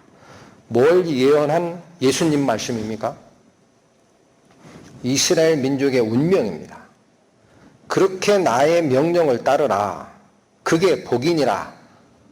잘못된 길로 가지 마라 해도 시대가 갈수록 이스라엘은 하나님을 버리는 길로 갔습니다. 그러다가 마지막에 어떤 일까지 있었다? 하나님을 섬기는 성전에 우상 세워놓고 절하는 문제가 생겼습니다. 이 백성은 이대로는 깨끗게 될 가능성이 없구나 해서 하나님이 이방 백성 바벨론을 끌어다가 이스라엘을 전부 멸하고 바벨론에 포로 잡혀갔다 돌아오는 70년의 회개의 기간을 허락했어요. 그래도 안 들었어요. 그러니까 마지막에 당신의 독생자 하나님의 아들 예수님을 보내면서 내 아들 말은 듣겠지 하고 보냈다라는 겁니다. 그러나 이들이 어떻게 의논했어요?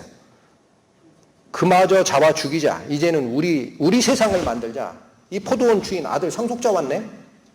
이게 비유입니다. 비유. 하나님이 자꾸 우리에게 자꾸 잔소리한다는 거예요. 이래라 저래라 말이 많다.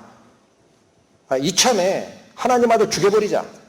그럼 더 이상 못 보내겠지. 그럼 이 포도원이 우리께 되리라. 뭐예요? 내 인생 내 맘대로 살자 이거야. 하나님 필요 없다. 그래서 예수님을 안 받아들인 거예요. 그리고 포도원 밖에 내쫓아 죽여버렸습니다.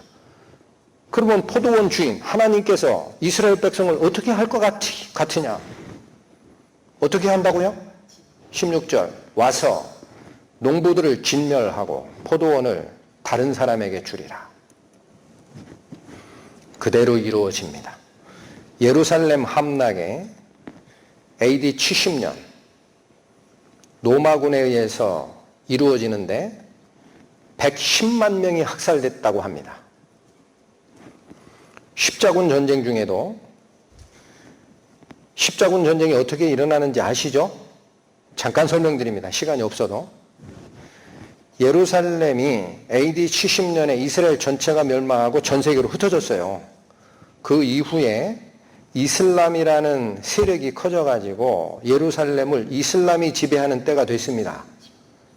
그러니까 하나님 말씀을 쫓아가던 유럽의 나라들이 우리의 예수 그리스도가 태어난 성지가 어찌 이슬람 나라의 지배를 받느냐 회복하러 가자 하고 군대를 이끌어낸 게 십자군 전쟁인 거예요. 그 성지 회복 전쟁이라고 명명하고 자원자를 끌어댔습니다. 그러면서 가서 뭐라고 했느냐면 그 근처에 가니까 유대인 만날 거 아니에요.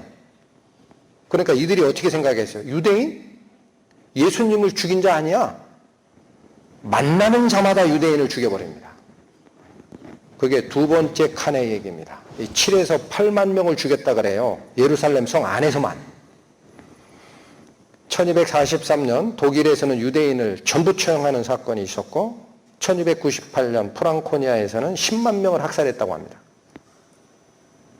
1306년 프랑스가 유대인을 다 추방하는 명령을 내리고 1348년 유럽을 휩쓴 흑사병이 나옵니다.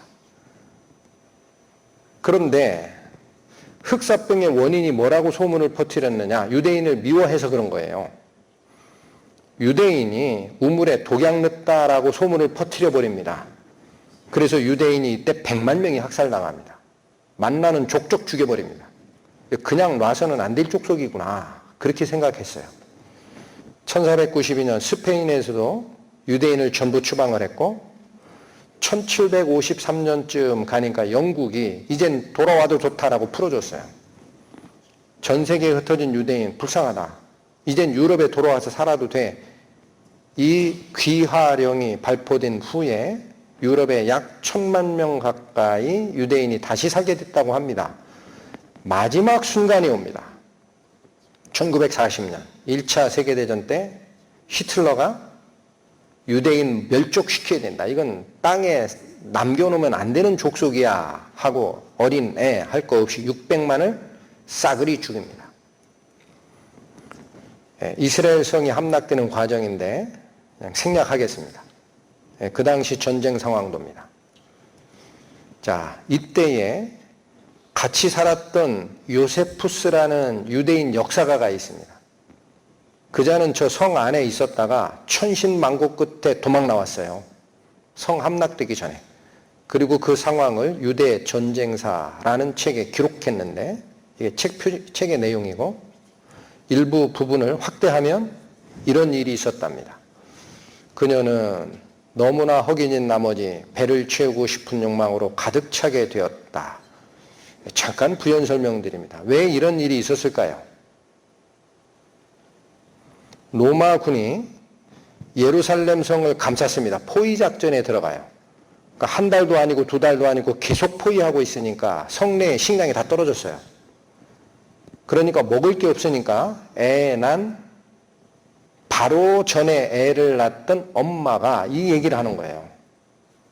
상황 이해되셨죠? 다시 읽습니다. 그녀는 너무나 허기진 나머지 배를 채우고 싶은 욕망으로 가득 차게 되었다. 그녀는 자신의 품에서 젖을 빨고 있는 아들을 번쩍 치켜들고는 이같이 외쳤다. 오, 가련아 나가야. 내가 이 전쟁과 기근과 내란 속에서 누구를 위하여 너를 보호할까? 이리 와라. 내가 오늘 나의 음식이 되려무나. 실제로 자기 애들 잡아먹은 역사가 요세푸스 유대 전쟁사에 기록되어 있습니다. 무슨 형벌입니까 이게? 레위기 말씀. 너희가 이같이 될지라도 내게 청종치 아니하고 내게 대항할진대 너희가 아들의 고기를 먹을 것이요 딸의 고기를 먹을 것이며 하나님의 최후의 징벌이 하나님의 독생자 그리스도를 잡아 죽이고 배척했던 이스라엘 백성들에게 AD 70년에 임했던 겁니다. 내가 너희를 열방 중에 흩을 것이요. 예루살렘에 거하던 유태인들은 전 유럽에 이렇게 분산됩니다. 이걸 디아스포라, 이산이라고 합니다. 온 바다가 잉크로 채워져 있고 온 세계의 갈대가 팬이며 온 세계인이 글을 쓴다 해도 유대인이 받은 박해를 모두 쓰기 어렵다. AD 70년에 예루살렘 멸망 후 그들은 2000년 동안 흩어져 만국의 한 속에 살았다. 레위기의 마지막 말씀이 이제는 우리의 마음속에 들어와야 합니다. 그래도 너희가 나를 좇지 않고 대항할진대 너희가 아들의 고기를 먹고 딸의 고기를 먹을 것이며 나는 너희를 열방 중에 흩을 것이요 내가 칼을 빼어 너희를 따르게 하리니. 히틀러 시대에 폴란드에 아우슈비츠라는 유대인 수용소를 만들고 열차로 실어 나릅니다. 이 당시에 그 수용소에 들어갔다가 천신만고 끝에 살아나온 자입니다. 엘리 위젤이라고. 이분이 책을 쓰기 시작한 거예요. 이게 홀로코스트라는 그 유명한 책입니다. 항공사진입니다. 보이죠? 이게 아우슈비츠 수용소 정문이고 이쪽이 유대인들이 거했던 숙소입니다. 항공 촬영으로 보면 안 커 보이죠? 정문입니다. 뭐가 지나다닐 정도로 커요? 열차. 숙소입니다. 실어 나릅니다. 유대인들은 유대인이라는 죄패를 붙입니다. 여기 잘 보시면 별 모양 있죠? 이게 다윗의 별이라는 거예요. 도망가지 못하게 이중 철조망을 칩니다. 6000V 고압 철조망. 담은 죽습니다. 외곽에도 탈출하다가 감전사된 시신의 모습. 이건 자살했다라고 얘기를 합니다. 남자 수용수의 모습, 여자 수용수의 모습. 수용된 모든 자에게는 팔에 수인번호라고 합니다. 죄수번호를 다 찍었어요. 아기가 됐든 어른이 됐든. 강제 노역을 시켰고 말 안 들으면 저렇게 학대했습니다. 배짱 마릅니다. 유대인 40만 실험용으로 살해. 위에 사진 보이십니까? 이게 뭐 하는 실험이냐면요. 유대인을 얼음을 띄워놓은 물 속에 3시간을 담궈 놓는 거예요. 언제 죽나. 해부해가지고 장기를 다 파헤칩니다. 이분 잘 보시면 손에 기부 싸고 있죠? 제가 아는 거로는 일부러 뼈를 부러뜨리고 얼마 만에 붙는가 시험했대요. 지금은 입을 열고 무슨 약품을 주사하는 것 같아요. 이 쌍둥이 시험이라고 합니다. 한쪽에 바이러스 투입시켜가지고 쌍둥이 중에 어떤 현상이 발생하는가를 봤대요. 근육 조직 보려고 했는지 장단지, 허벅지 다 열어가지고 대충 꼬매놓은 겁니다. 가스실입니다. 당시의 모습이라고 합니다. 가스실이라고 하면 안 들어갈 거예요. 폭동이 일어나요. 그래서 뭐라고 했냐면 샤워시킨다 그랬어요. 그 샤워시설 만들어 놓은 거죠. 물 안 나옵니다. 그리고 옷 벗고 들어가라 그래요. 전부 옷 벗기고 들어갔어요. 이유는 옷이 있는 상태에서 죽이면 시체에서 옷 벗기는 게 쉽지 않죠. 지클론 B라는 독 같습니다. 사용됐던 나머지 깡통이 지금도 있답니다. 기념관 가면. 전부 벗깁니다.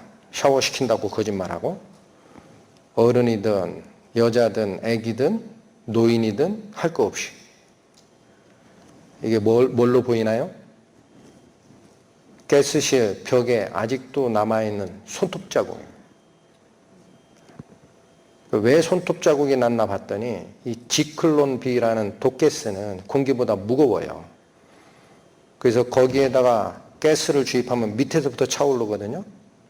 그러니까 밑에서 독가스 맞고 죽어가는 모습 보니까 조금이라도 살겠다고 본능적으로 벽을 겨울러 가느라 손톱으로 긁은 자국이라고 합니다. 시신들의 모습 아직도 처리 못한 게 있었습니다. 연합군이 가보니까. 매장도 못 끝냈죠. 앙상합니다. 시신들에서 수거한 안경입니다. 신발, 옷가지들. 이게 뭘로 보입니까? 이빨입니다. 보철이라고 하죠. 금리빨. 이거 다 빼가지고 금괴로 만들었다라는 증언이 나옵니다. 필요할 때는 희생자 머리털을 깎아서 담요도 만들었대요. 무엇이 이루어진 겁니까? 하나님의 아들을 마지막에도 거부했던 이스라엘에게 예수님이 직접 증언한 겁니다. 내가 포도원을 농부들에게 세를 주고 갔는데 어떻게 됐나 알아보려고 종을 보내어 농부들에게 세를 받고자 했더니 내가 보내는 종마다 족족 잡아 죽이고 때리고 핍박하더라는 거예요.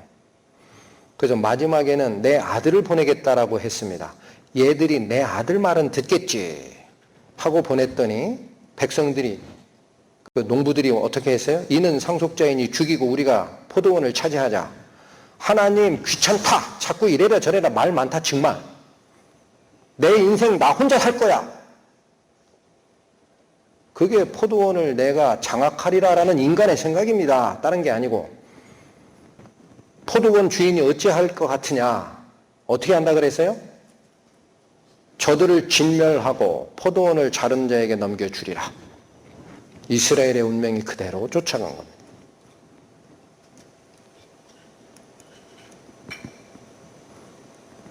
문제는 하나님께서 당신의 백성에게 이런 벌을 내리시지만 여러분 지금부터는 잘 들으셔야 됩니다.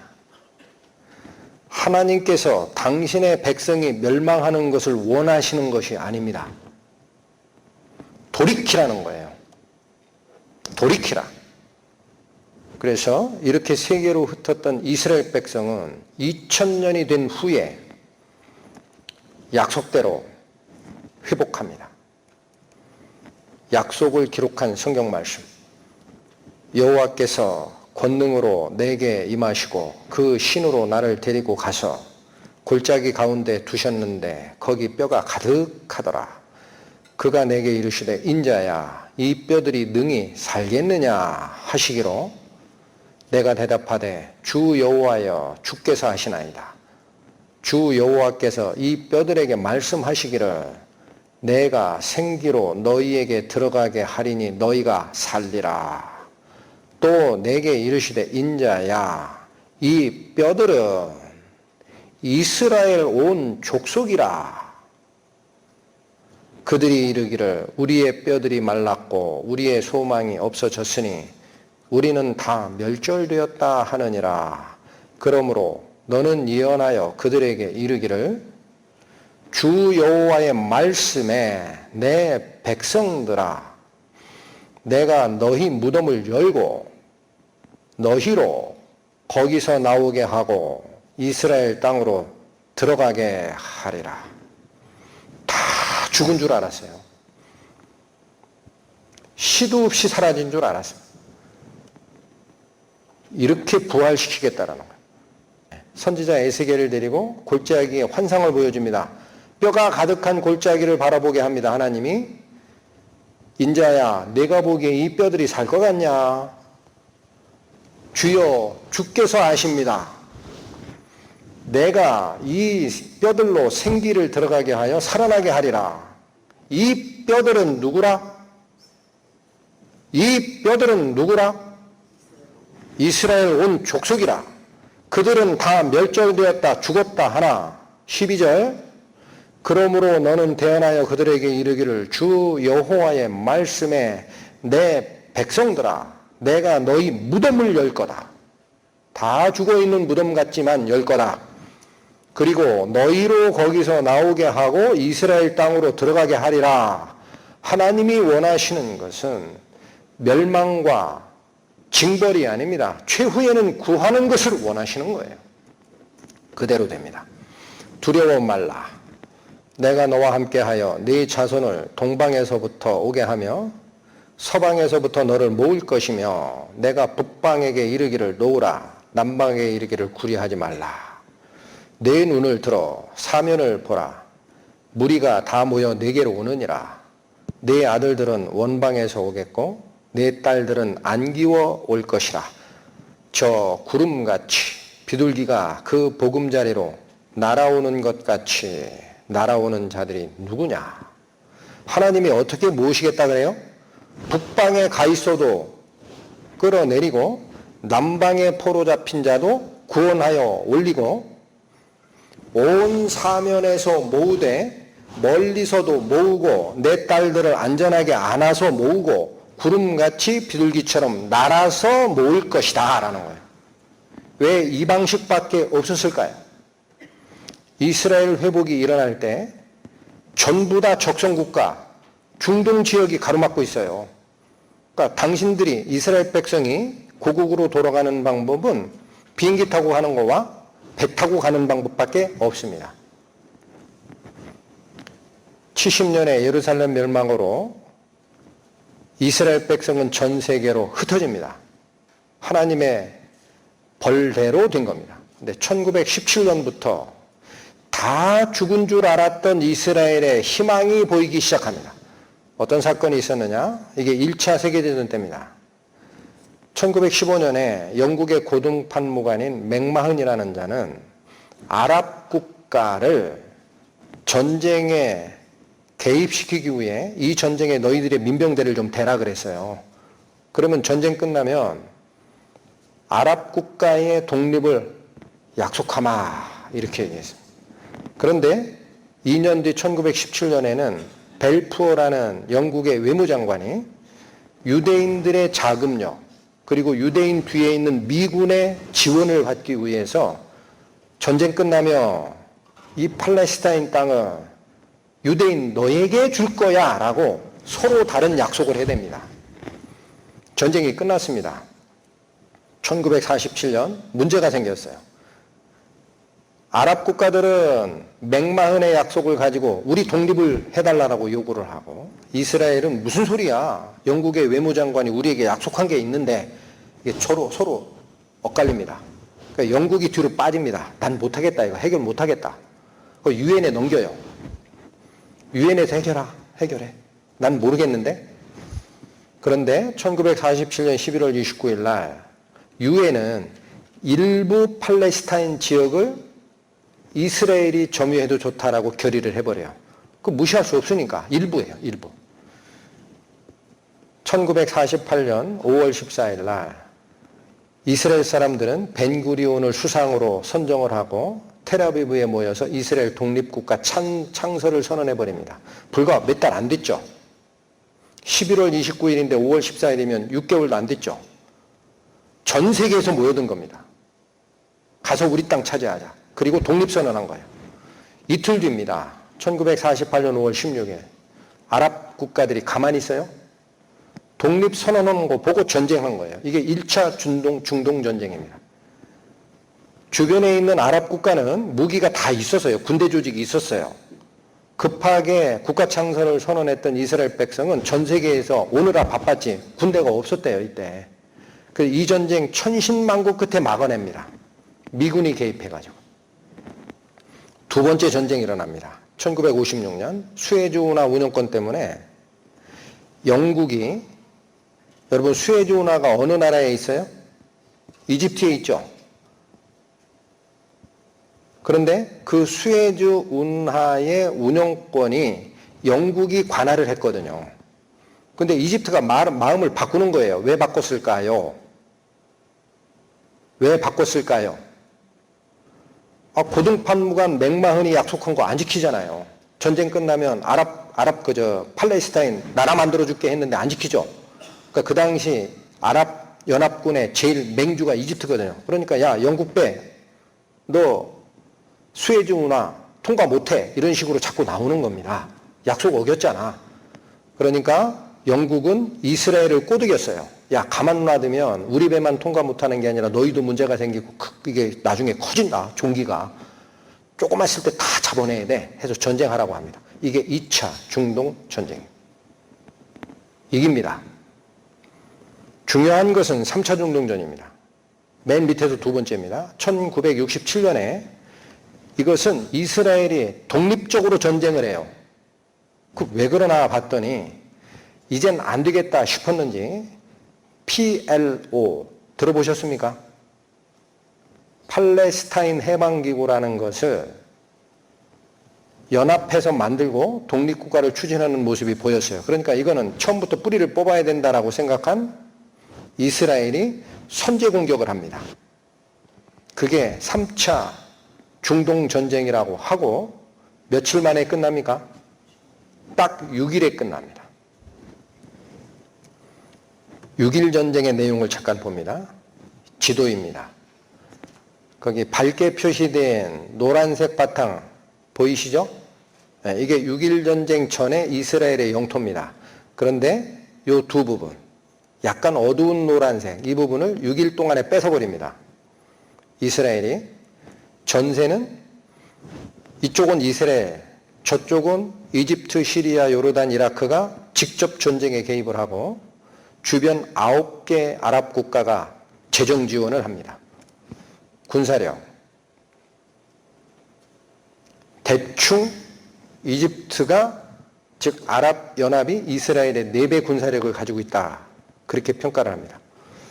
당시의 상황이 증언으로 나옵니다. 들어보십시오. There are several events that took place during the Six-Day War that are very difficult to explain. They seem to be in the area of the supernatural rather than the natural. They always seem to be working in favor of Israel. A female corporal was riding in a jeep with the regimental commander of an armor unit when she saw immediately in their path a tremendous fire that leaped up.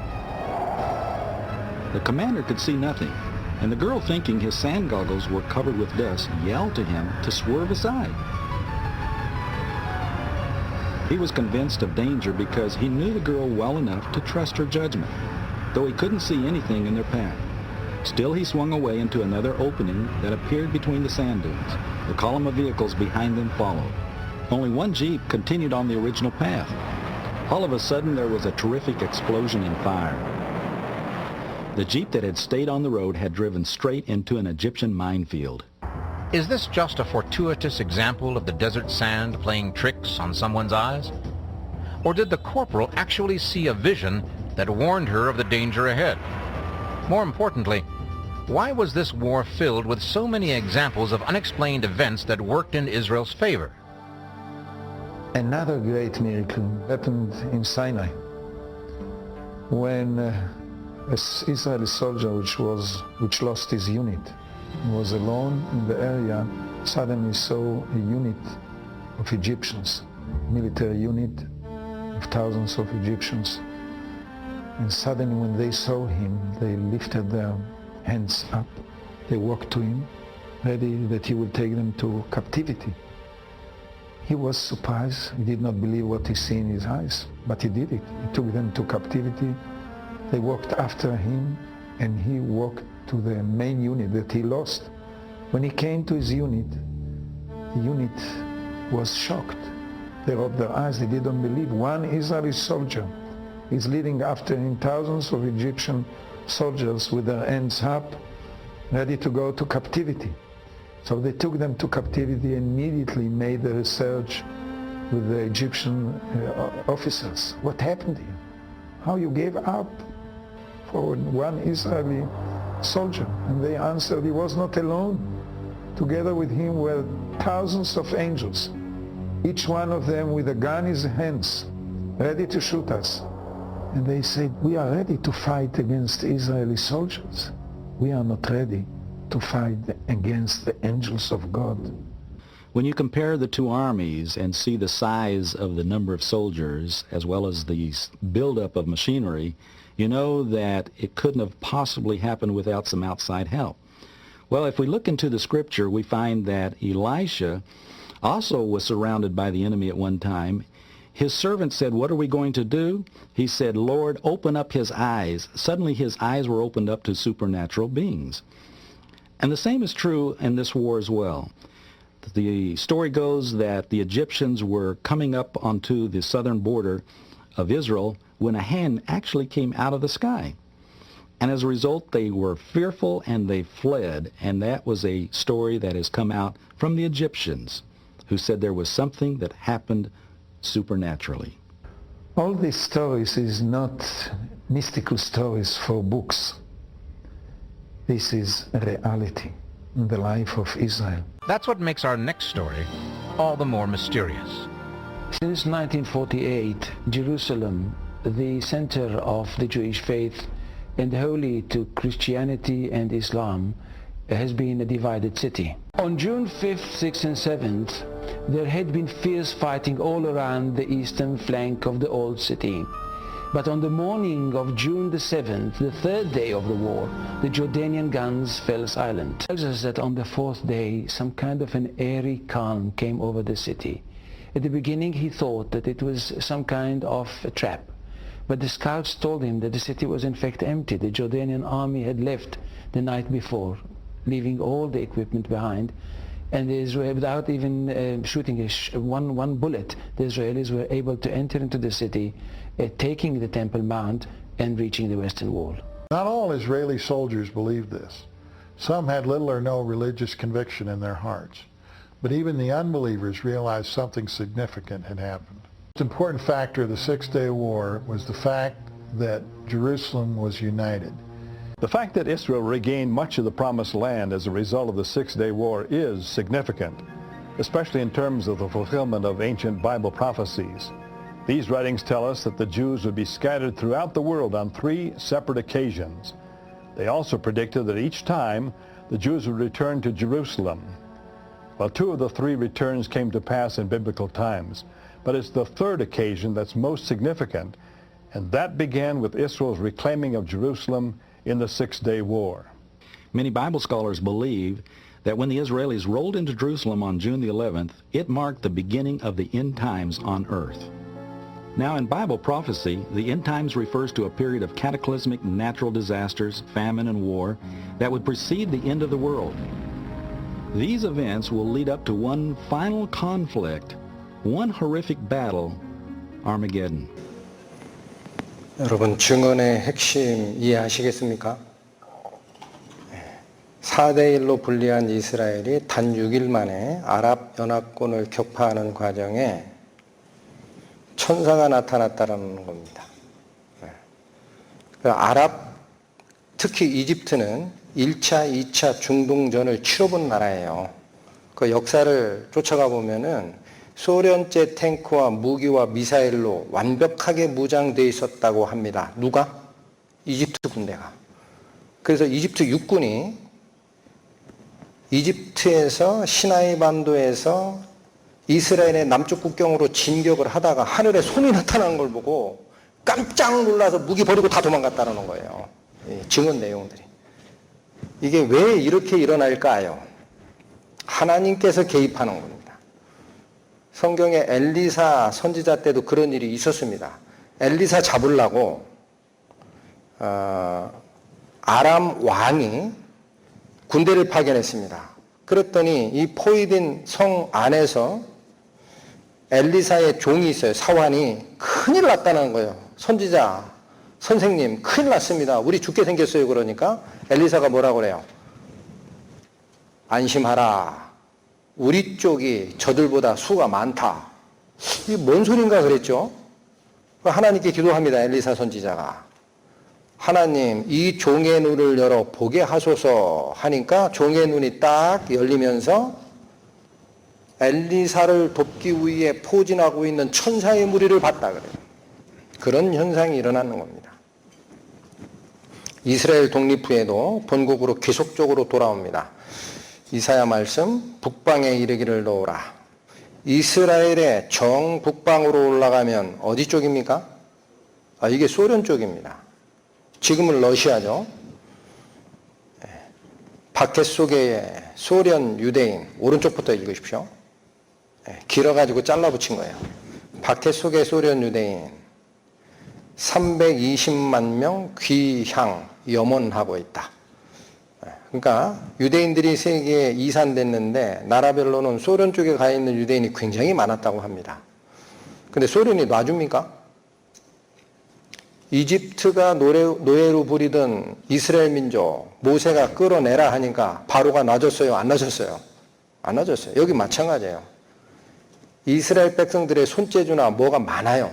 그러니까 소련이 안 놔주는 거예요. 그러니까 미국이 나섰습니다.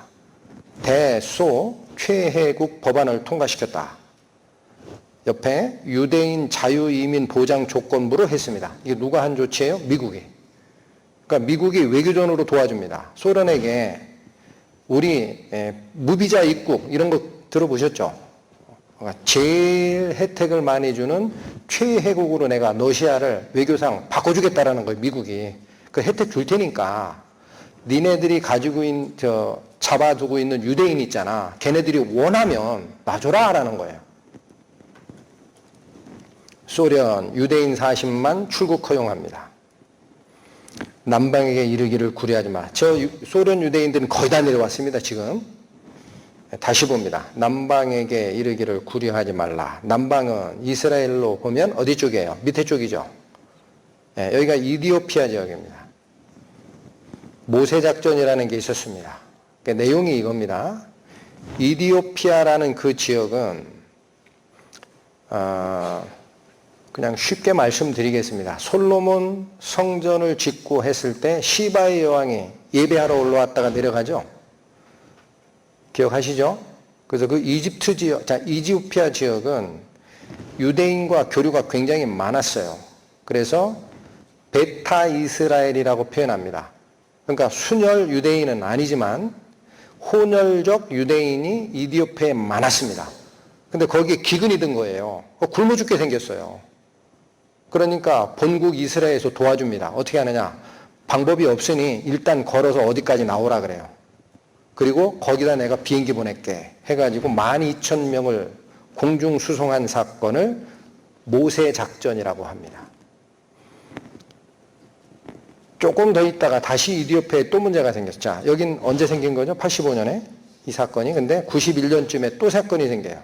이번에는 이디오피아가 공산주의자가 정권을 장악하는 사태가 벌어져요. 그러면 유대인 다 죽여버리거든요.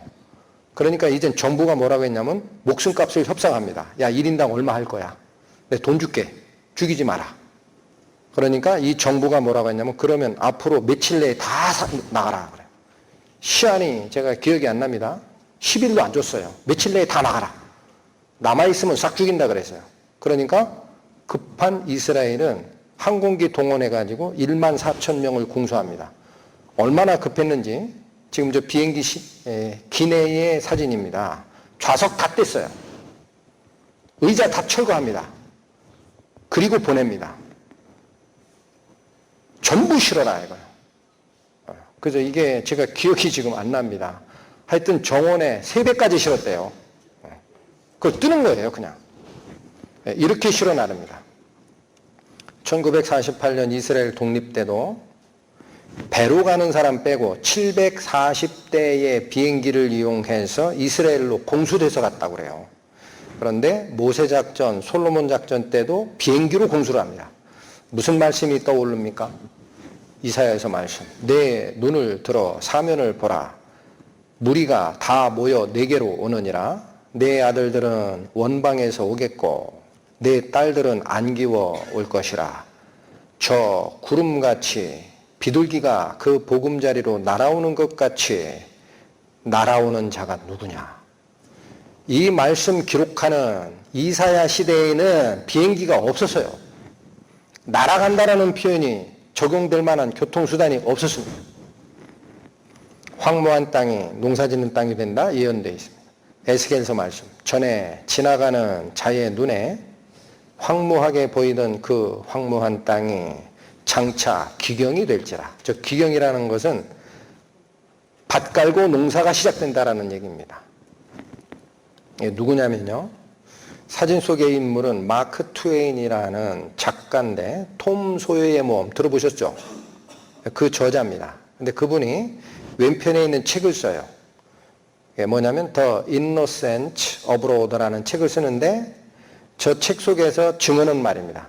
1856년 자신이 갈릴리 호수에서 예루살렘까지 40마일을 걸어가 봤대요. 그런데 나무 한 그루 사람 한 명 보지 못하는 황야였다라고 얘기를 합니다. 이러한 황무지에 이스라엘의 키부츠가 저 밑에 파란색 밑줄 거 보입니까? 키부츠, 즉 협동농장이 주가 돼가지고 황무지를 옥토로 바꾸는 작업을 합니다. 이게 91년에 조선일보 기사입니다. 여기 키부츠의 모습, 모샤브라는 게 또 있어요. 어떻게 하는가 봤더니 이스라엘 지도인데 요 밑에 검정 표현한 건 사해고 올라가다가 두 번째 화살표되어 있는 그 지점이 갈릴리 호수입니다. 저 갈릴리 호수는 민물입니다. 밑에 사해는 바닷물 짜요. 근데 그 민물이 어디서 들어오나 봤더니 첫 번째 화살표가 가리키는 부분에 하얗게 되어 있죠. 그게 헐몬산이라고 합니다. 높이가 2,800m인데 높고 위도가 높기 때문에 위에는 항상 만년설이 있어요. 그러니까 그 눈이 녹으면서 시내가 형성이 되고 따라서 쭉 내려오면은 갈릴리 호수에 모입니다. 근데 저게 작은 호수가 아니고 길이가 21km, 너비는 11km, 이게 바다라고 해요. 그래서 성경에서는 갈릴리 바다라고도 합니다. 어마어마한 민물이 여기에 있어요.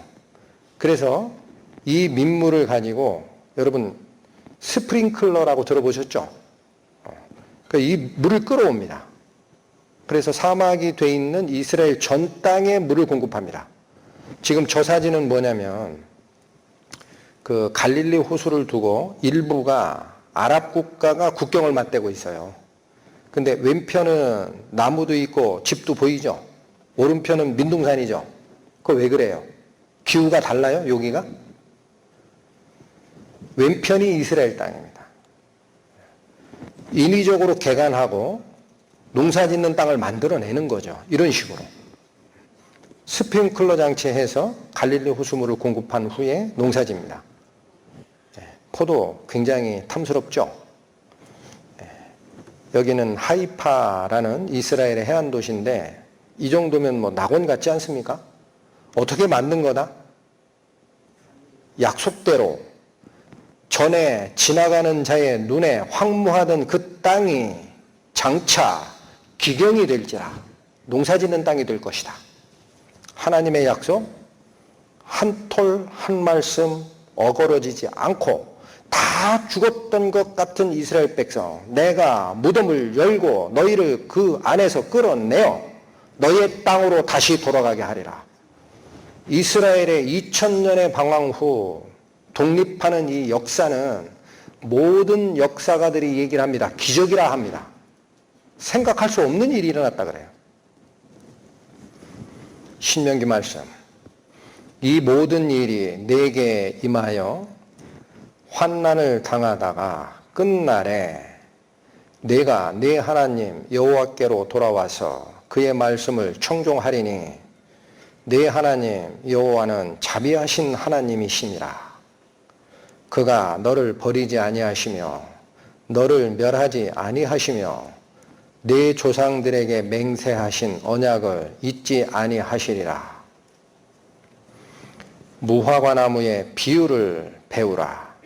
그 가지가 연하여 지고 잎사귀를 내면 여름이 가까운 줄 아나니 이와 같이 너희가 이런 일이 일어나는 것을 보거든 인자가 가까이 곧 문 앞에 이른 줄 알라. 이스라엘 민족의 회복은 여러분 포도원 지기의 비유 기억하십니까? 어느 농부가 포도원을 농부들에게 세를 주고 타국으로 갔는데 세를 받으려고 종들을 보내니 때리고 결박하고 핍박하고 하더라. 자꾸 보내도 말 안 듣더라.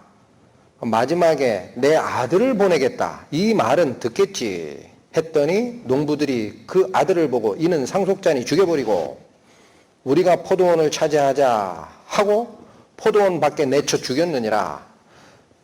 포도원 주인이 다음에 어떻게 하겠느냐 그랬어요. 어떻게 한다 그랬습니까? 와서 그들을 진멸하고 포도원을 다른 자에게 주리라. 기억하시죠? 예수님을 잡아 죽이는 마지막 폐역을 이스라엘 백성이 자행했을 때 하나님은 노마를 이용하여 AD 70년에 예루살렘 이스라엘이란 나라를 아예 없애버리고 2000년간 돌게 해요. 그때 복음이 어디로 갔습니까? 하나님의 말씀이 어디에게 전파가 됩니까? 이방인들에게 전파되는 거예요. 그게 이 포도원을 다른 자에게 주리라라는 말씀입니다. 마지막 때 내가 이스라엘을 다시 끌어내리라? 그러면 포도원이 이방인에게 허가가 됐는데 유대인에게 다시 포도원을 준다? 어느 때일까요? 그게 끝날이라는 거예요. 여러분 마가복음 말씀 다시 보십니다. 무화과 나무의 비유를 배우라. 그 가지가 연하여지고 잎사귀를 내며 여름이 가까운 줄 아나니 이건 자연현상이에요. 자연현상에 빗대서 말씀하신 거예요.